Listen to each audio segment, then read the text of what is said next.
You know how I said this book was my soulmate? I think I've just been dumped. Hello strangers and story lovers, and welcome to my lair. Today we are talking about Faithbreaker by Hannah Kainer, the third and last book in the Fallen God saga. And don't get me wrong, I still like this book and the saga in general. I just think it doesn't like me back. And it's probably a very subjective thing here, more than usual. So don't take anything I say as this meaning that anything is bad. It's just not what I wanted, I guess. Just really not what I was hoping for.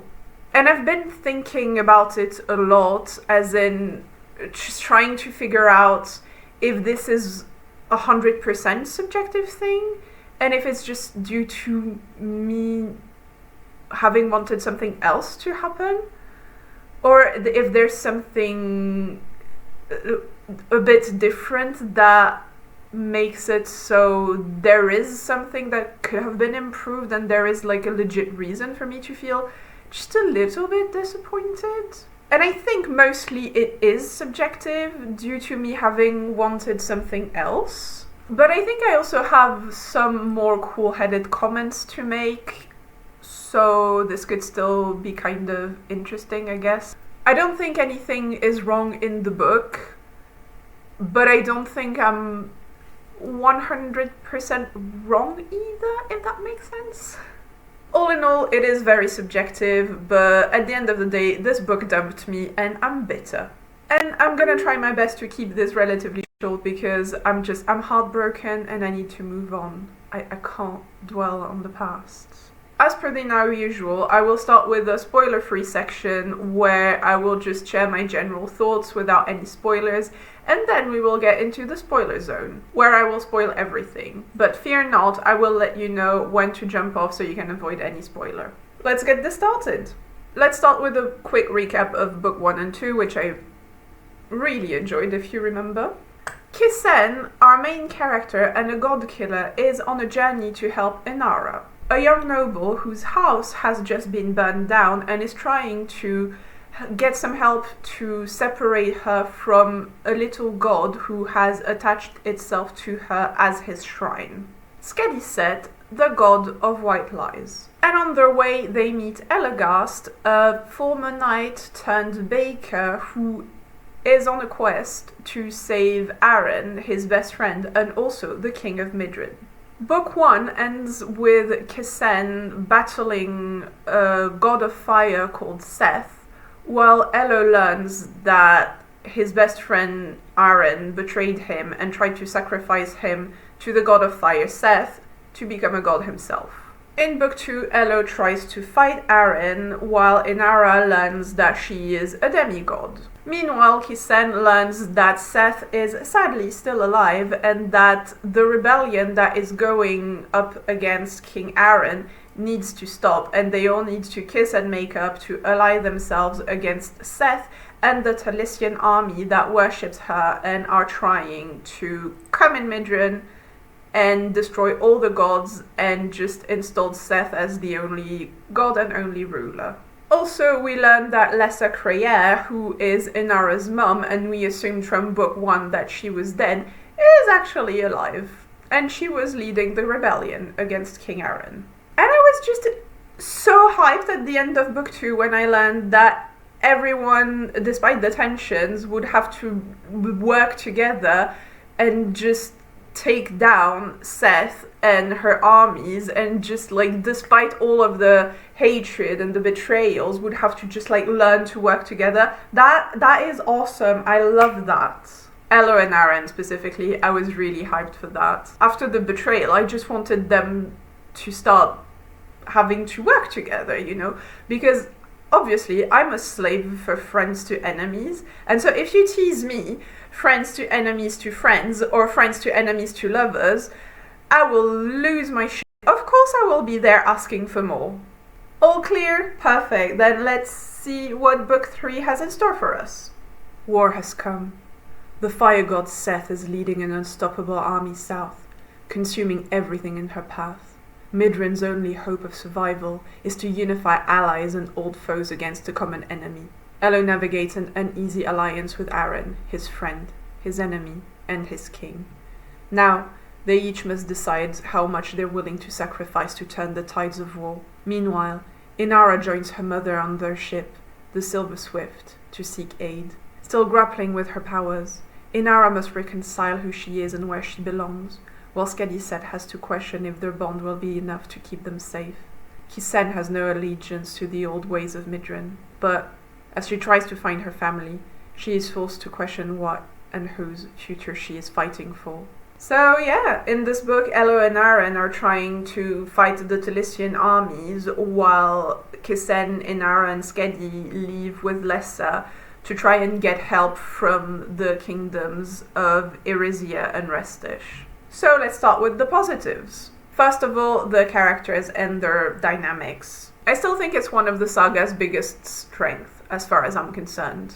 The characters are amazing, and their dynamics are very complex and intriguing. I just love the little found family between Kissen, Elo, Inara, and Skedi. I love found family, and with them, you can just tell how much they love each other, and just how much they care for each other. And there were so many moments where I just wanted to take them and wrap them in bubble wraps and just put them in a little nest somewhere where they would be safe and just live happily ever after. I love them. Kissen and Elo's friendship was beautiful. Inara trying to rebuild her trust with her mum was also nice, and Lessa's jealousy of Kissen because of her close relationship with Inara was also quite interesting, if a bit infuriating at first. Elo and Arren's relationship was just so beautiful and sad, and I loved watching all of their exchanges.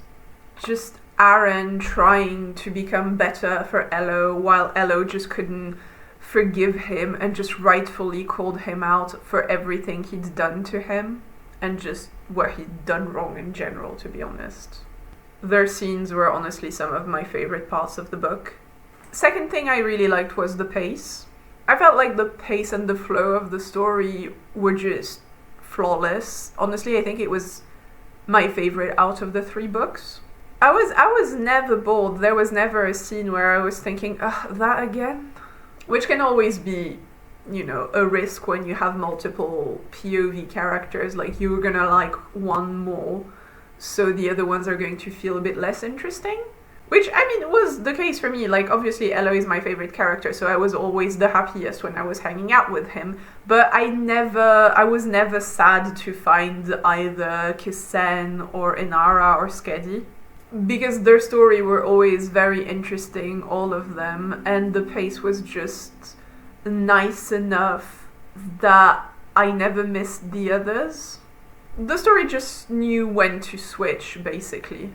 It was just very intriguing and compelling throughout, and I was just constantly on the edge of my seat waiting for what was going to happen next. And just generally, it was a very good story. Pretty much everything positive that I've said about book 1 and 2 you can apply to book 3, and it would still be correct. But now let's talk about the negatives, or rather the negative to me, the ending. Yeah, I didn't like the ending. I didn't. I'm quite shocked as well, because the ending of book 1 and 2 were my absolute favorites of anything. The plot twists, the emotions, just the idea, how much it had blown my mind, and I just the possibilities for the books to come were just completely mind-blowing to me, and I just loved them. And so the fact that I didn't like the ending of book 3 to me felt like an earthquake.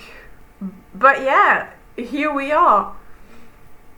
I didn't like it. And it kills me because I wanted to like it so much. But yeah, first of all, it's just not at all what I wanted to happen. But also, personally, I felt like it was a little bit plot twist for the sake of a plot twist, when I think that what was being prepared was more interesting, at least to me. There was a main idea that had been built up, and I really wanted to see that. So obviously when it didn't happen, I was already very disappointed. But then it was also just kind of swept under the rug. It felt a bit rushed. And it was done in such a way that I felt was a bit insulting to a character that I really like. And I don't understand why this part was so rushed when I felt like Book 2 had done such a good job of making that character compelling. And I think that might just be a me thing, but I felt almost like I was being punished for liking this character. It felt really weird. And I've been really trying to think about it and try as much as I can to take my feelings out of the equations, to try and figure out if it's just me being a bitter little thing, or if the story could have done a better job handling that part. Because the thing is, I can get really emotional when it comes to fiction, and I know that, so sometimes it's difficult for me to kind of separate, am I just being too emotional, or is there something really wrong with this? And I think mostly in this case it's a subjective thing where it's me kind of being emotional, but I still do think that some of my points are valid, if that makes sense. Like, I can legit see some people enjoying the story, but I still think that my points are valid, and that if I were a person who enjoyed the story, I would probably just reply something like, yeah, I see what you mean, but I didn't mind so much. But yeah, because it has to do with the ending, obviously I will have to elaborate a bit further in the spoiler zone. Which is now, by the way, I don't have anything more to complain about for this book. It's a good book. It's a brilliant saga that I thoroughly enjoyed, and it just has an ending that I don't really like. But yeah, we are now entering the spoiler zone. If you want to read the book and save yourself from spoilers, leave now. Leave a like if you've liked the video, subscribe if you want to see more of my face. Leave now, read the book, come back and see if we agree. And please do tell me if I'm just being a big baby. I'm actually very curious.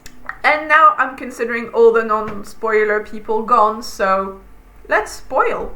And we start with a very heartwarming scene of Elo and Kissen celebrating the reunion by banging. And it's very sweet, and I like them. And Kissen also kind of teases Elo about the love confession that he received from Arren at the end of book 2.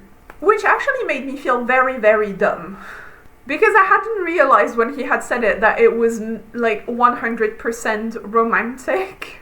I still thought that it could be either or, like that it was still like a platonic kind of expression of love, because you know, especially in like fantasy, kind of medieval fantasy settings, they can kind of talk about love like it's like the most platonic thing.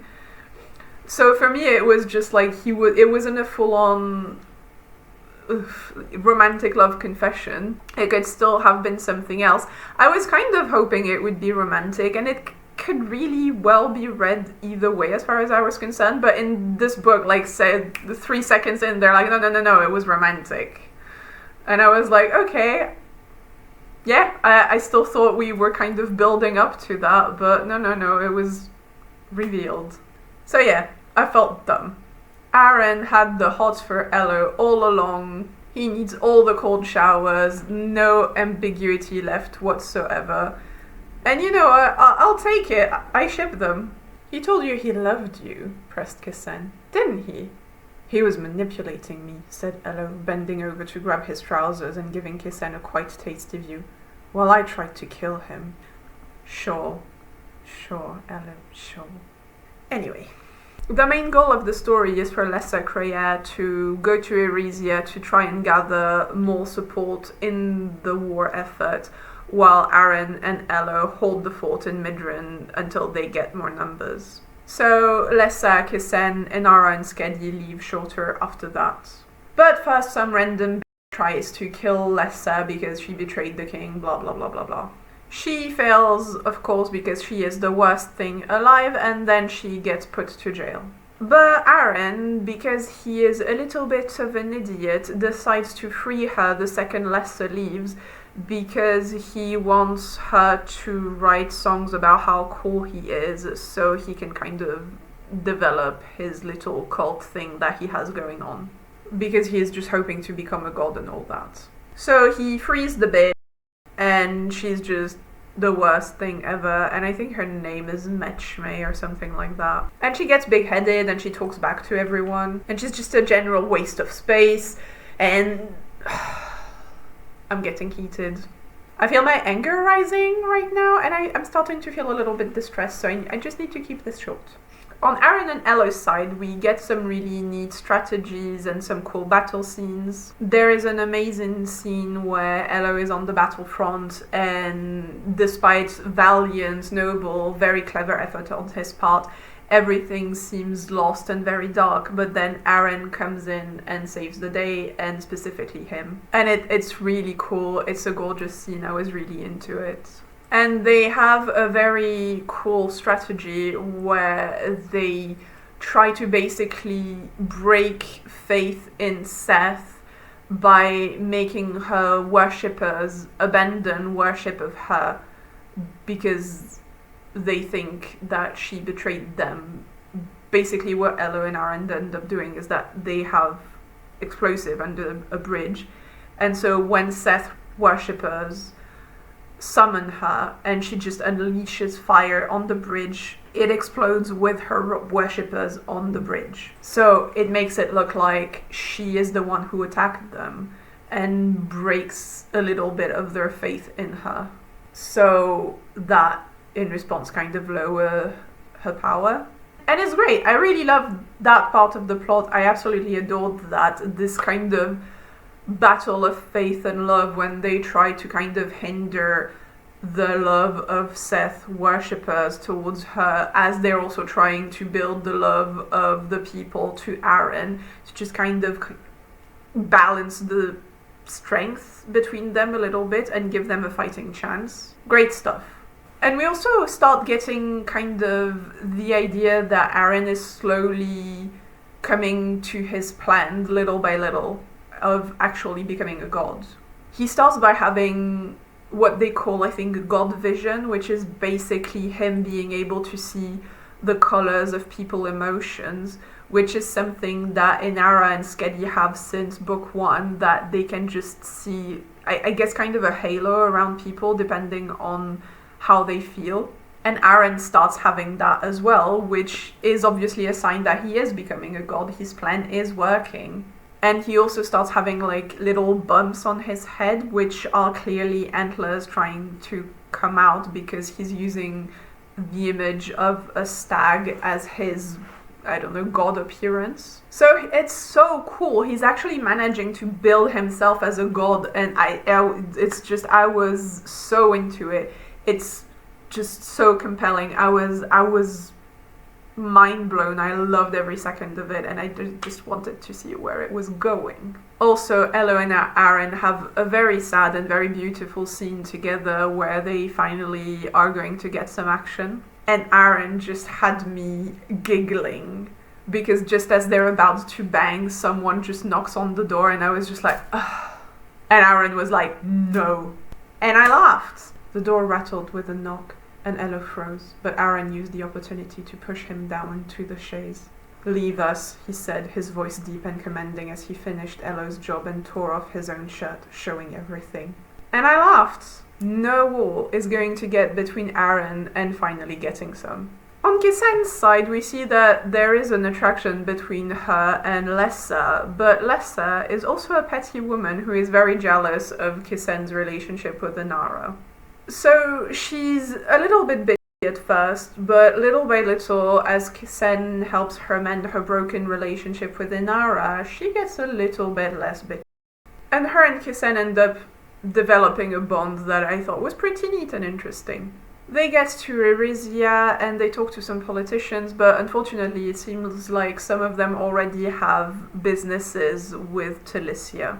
But then after some shenanigans where some politicians try to get Lessa killed, the other Irisian politicians use that as an excuse to ally themselves to Midran and send troops there. So mission is a success and they come back with a bigger army. Lessa and Kissen also get their very lovely and nice love scene, which doesn't get interrupted. The final battle starts and there are some really cool moments of just nice tension building of, oh, are they going to make it? Are they not? Is everything lost? Through clever subterfuge, they actually manage to throw Seth into a lake and almost drown her, but it's not enough. And after that, it looks like Seth is going to try and fight Arren because she knows he is becoming a god and could potentially be a threat to her. And then he tore off his helmet. He needed to be light, to be free. As he did so, he felt the nubs of antlers on his head, beneath his hair. I fear no gods, Arren snarled. I am the only god this nation needs. Not yet. He heard Mechme's voice before he felt it. A strike, burning through his back, breaking through his armor, striking out from his chest. Dull metal. A knight's sword. Breadite. Yeah, Arren dies. Killed by Peeta and that bitch Mechme. Because she felt like he needed to leave his mortal soul and his earthly attachment, mostly Elo, in order to fulfill his true potential and become a god. But instead, he dies. For nothing. Like an idiot. So they just lose their best way of winning the war, basically. Seth burns Mechme and Peeta, which momentarily made me side with her. Elo is super sad and he says his goodbyes to Arren, which is just honestly heartbreaking. Arren was trying to speak as fire rained down about them. He reached up to touch Elo's face. The only one. Elo, you were the only one who truly loved me. You're the only one who ever loved me, Elo, he had said last time he was dying. The only one who ever believed in me. I'm sorry, Arren said, for wasting it. Just kill me now, why don't you? And because I'm just not heartbroken enough, Skedi then decides to sacrifice himself so Inara can give more powers to the old god of Midran, so like An and Fair and Citizen and whoever, and just like with Skedi's sacrifice she can give them enough power or whatever that they can actually destroy Seth. He was a god of white lies, a god of hope and a god of tales, and he had already lived longer than he deserved with the love of a girl who had chosen him. I love you, he said, and he flew into the flame. So the old gods come, summoned by Inara, and they tear Seth to shreds. Everyone's sad, and we get a half-assed line reminding us that Arren is dead, and that's literally the last time he's mentioned in the whole book. Other than there's another time to spit on his grave, I guess. Elo decides to go back to his home in Irisia because there's nothing left for him in Midran now. Kissen stayed in Midran with Inara, and Lessa becomes queen for whatever reason. Skedi gets a really lovely shrine. And there's a line that says that Lessa is trying her damnedest to make sure that Arren is only remembered as a king and not a god. And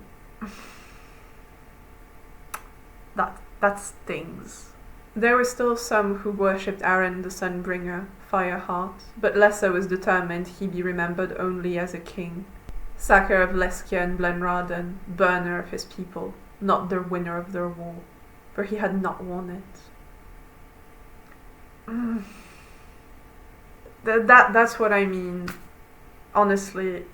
After the end of book 1, I didn't really like Arren, but then book 2 and 3 have done such an incredible job as starting to redeem him that I actually really liked him. I did.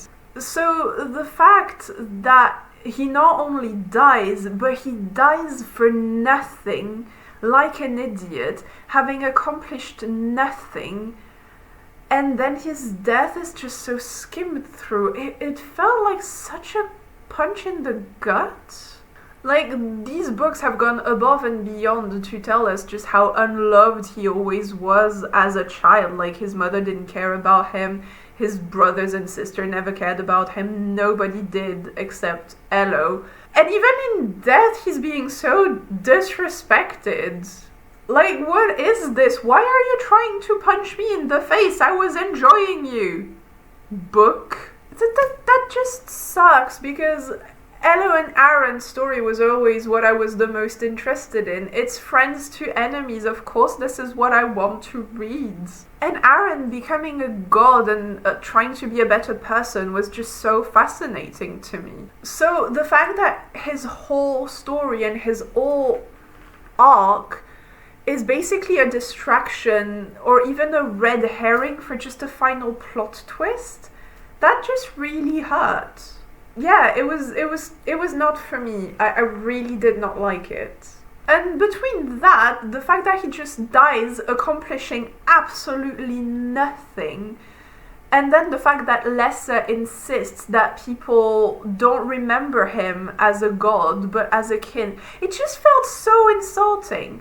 And I really felt like I was kind of being punished for liking him. And it also just completely destroyed all of my goodwill towards Lessa.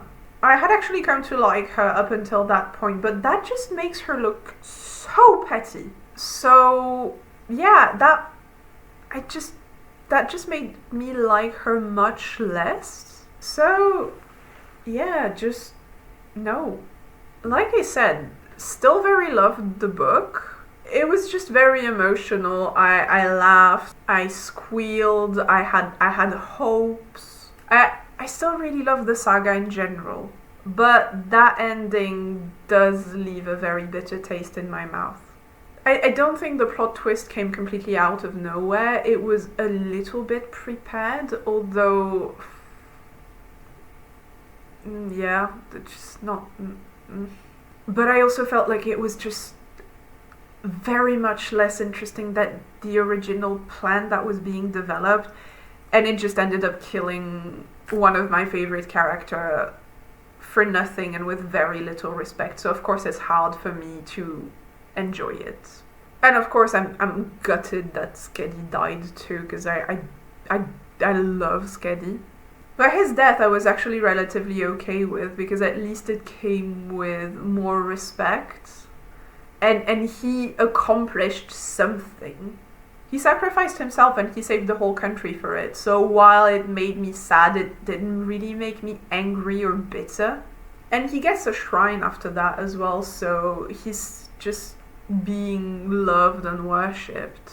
Arren just died for nothing and got nothing. Although I guess he did finally get some action. But I don't know, was I never supposed to like him? But don't make him likable then. Anyway, let's talk about the characters. Let's start with Kissen. Kissen was still great. I liked her. She's brilliant. I love her attitude and her story, and the fact that she seems to be a little bit softer towards the end of the story. She's really learned a lot throughout the books, and yet at the end she's still unapologetically herself. The sweet badass we know and love. I was hoping she would get to see a citizen again before the end of the story, because I like their relationship a lot. I love this idea that he was basically her guardian god when she was a kid, almost a family member, and then she became really bitter towards him, but he still loved her. And I felt like this relationship with him was showing so much growth from her side. And the scene between the two of them in book 2 was just such a powerhouse. I was hoping for her to see him again in book 3 and show even more growth. I liked her relationship with Lessa, okay, but I just felt like it was a bit of a shame that it arrived so late in the story, because it has really little time to develop. And also the tension comes mostly from Lessa's side, and so she feels very unreasonable for a long time, which made it hard for me to ship them for a while and just kind of get behind Lessa at all. Because every time she was doing something relatively cool, she was then just being kind of annoying to Kissen for no reason. Like, she saved your daughter, can you show a little bit of gratitude, please? Instead of just being like, oh, you stole my daughter. It was well done, don't get me wrong, but it's just because we don't get to see Lessa so long. Most of the time we see her, she's annoying, and then she just gets a little bit more likable towards the end. So yeah, I found it hard to ship them, even though I wanted to, but yeah, it would have needed more time for likable Lessa to settle in, I guess. I also love the fact that in this book, Kissen finally admits to herself that she actually does like Skedi. That was really sweet. And her friendship with Elo is one of the most precious thing ever. You can tell that they just care about each other so much, and it's adorable. I kind of like as well that they do have a physical relationship but no romance. I thought that was pretty cool. It's not that it adds much to the story, but it was still pretty neat. Speaking of Elo is still my favorite character, but damn, that guy cannot catch a break. His best friend betrays him in book 1 and then confesses his love to him in book 2, and in book 3 they just kinda get together, I guess. They try to mend their broken relationship, and then bam, the best friend / lover dies. Poor Elo, honestly, this guy just broke my heart so many times across these books. There's one moment in this book where he shows Arren the burn scars that Seth left on him at the end of book 1, and he shows them to Arren and he tells them, you did this, you did this. And I loved that scene so much because it was just putting Arren in front of the consequences of his actions. It was just so nice and well written and well handled in general. It's just everything that I wanted from them. The confrontation, not shying away from the pain and from the love and everything. And it's just everything I love. I love those really messy, complex relationship and how they can just kind of slowly morph into something. But yeah, Elo is just such a beautiful little thing that deserves the world. And it breaks my heart that at the end he gets nothing. Let's talk about Inara now. Inara is... I don't know. I like her. I like her growth across the journey. But I didn't care that much about her relationship with Lessa. I cared way more about her relationship with Kissen.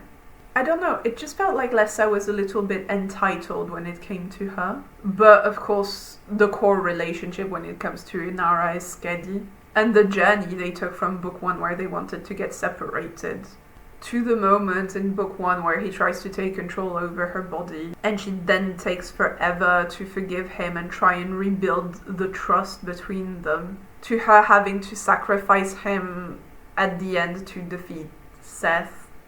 All that journey. I really like watching her go through all of these steps, although I guess not so much the last one. The sacrifice thing I could have done without, thanks. The love between the two of them is just so pure and strong, and I've really enjoyed all the descriptions and all the time that they kind of tell each other how much they love each other and how much they describe their feelings, and it's really beautiful and poetic every time. I actually just highlighted a lot of these passages on my Kindle because it's just every time it was so beautiful. But yeah, let's talk about Skedi now. Oh, Skedi. My poor sweet Skedi. Like I've said, I'm sad he had to go. He is such a precious little gem. I love him. His death I thought was well handled though, which is why I'm not as angry about it as I am about Arren's. With the Skedi's death I'm just heartbroken. But yeah, at least he got treated with a lot of respect and he got a lot of love at the end.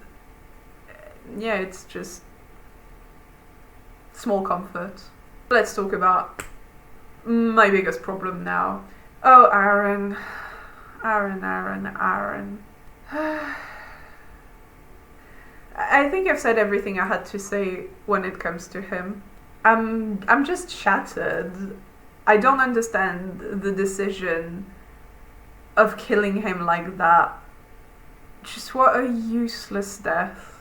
I guess the point is that he created the tools of his own destruction, like wanting to become a god and then freeing Mechme of her prison to help him accomplish that goal, and that ultimately becoming what kills him. But still, I feel like his death is just so cold. He literally died for nothing, and then other characters just insists he just kind of not gets forgotten, but kinda. And yeah, he has a touching scene with Elo, and then after that he's just barely mentioned. He's one of the main characters. Just why? I don't get it. Like, why was he not treated with a little bit more respect? It felt really cold from the story to treat it like this. Was I not supposed to like him? Was I not supposed to be invested in his story? That really confused me. And I've really thought about it a lot, and I really tried to understand, because at the end of the day, I don't want this to just be my raw emotion speaking, so I really try to understand the logic behind the decision. But to be honest, other than shock value, I don't really see it, or the drama of him creating the tools of his destruction. But yeah, I just don't think that's that interesting. So yeah, I'm just trying to understand, because at the end of the day, while I don't mind being a little bit subjective, I also want to try and be a little more objective and not just react with raw emotion. And also, at the end of the day, I want to like the ending, because I love the book so much, and it really pisses me off that I'm not enjoying it till the end. So I'm just trying really hard to understand the reasons, hoping that at some point I will change my mind and be like, you know what, actually I was wrong, this is the best ending that could have ever happened. But all the reasons that I can come up with, I still don't like it. And I still feel like it's rushed, and I still feel like it's cold and a bit disrespectful.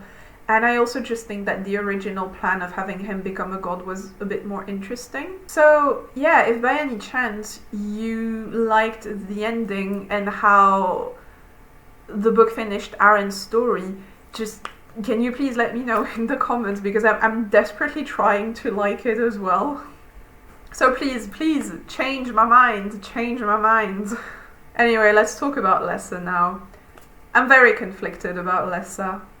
I thought she was cool and intriguing. She's like a cool, badass pirate queen. So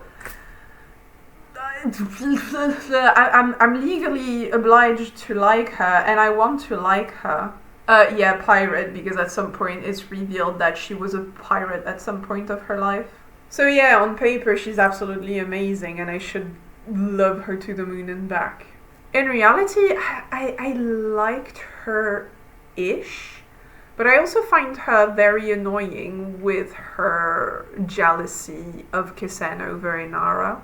It's just, can you not appreciate the fact that she saved your daughter? You idiot. She does get better, and she does end up realizing that Kissen saved Inara.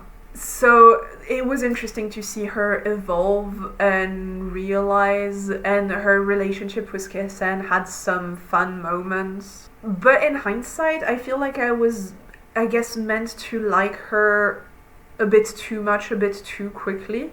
But to me, we see her too little compared to the other character to make as much as an impact as they did. And for most of the time that we see her, yeah, she's cool, but she's also very annoying. And yeah, a lot of my goodwill towards her that I had managed to build because I really wanted to like her just kind of vanished at the end when she just had to spit on Arren's grave after he already had very little ceremony from the story. And it's understandable, I guess, after what he's done, but I don't know, it felt so unnecessary. Like, again, he already died for nothing, like an absolute idiot. Did we really have to go spit on his grave? But yeah, that's it. I'm done with the characters, so let's wrap this up. In conclusion, I still love the saga. I'll definitely keep an eye out for Hannah Kane's next book. It's just so well written, the characters are just so compelling, and their dynamics are amazing. I think I just need to get drunk enough that I forget the ending. And also probably just cry in the dark while I listen to emo songs from the early 2000s to just get over the fact that I got dumped by a book. Anyway, that's it for Faithbreaker. Leave a like if you've enjoyed the video, subscribe if you want to see more of my face. Thanks for tuning in, and continue to enjoy stories.